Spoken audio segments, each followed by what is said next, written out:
dahil marami tayong kinain ng holiday season, nung Pasko, nung New Year.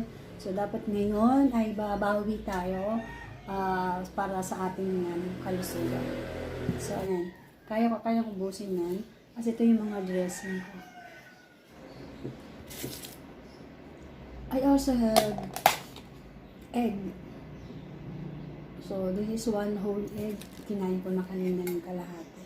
So, we need this for our protein. So, we can consider this yung meal ko today na low carb diet.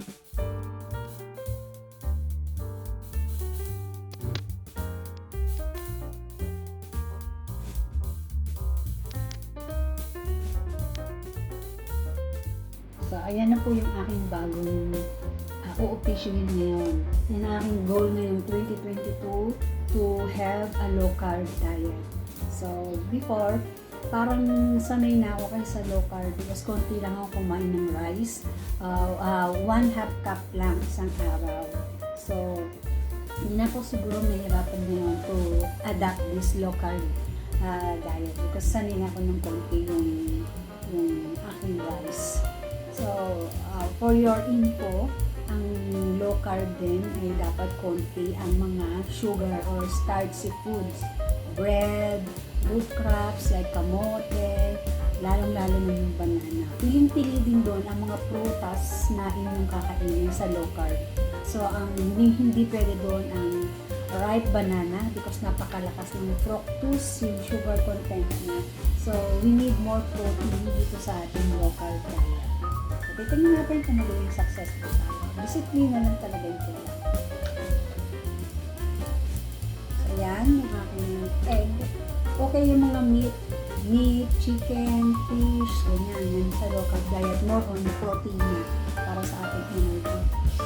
Ito, meron ako dito lettuce, iceberg lettuce. Mura lang to. Akala nyo pagka masustansya ay mamahalin. So ito, mura lang to sa grocery. This is 51.80. Yan. And then, this is my cucumber.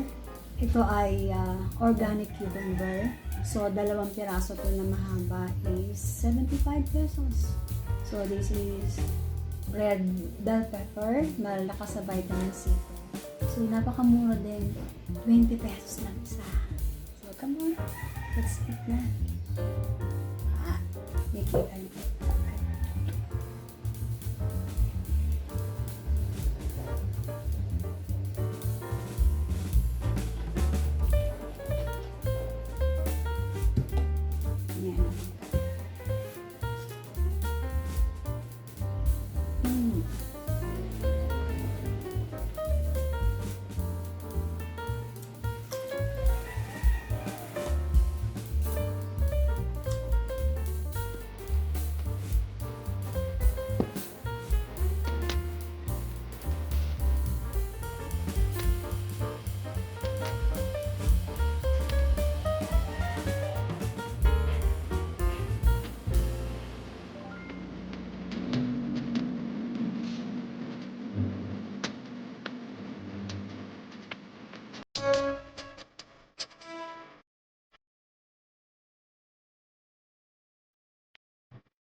This one.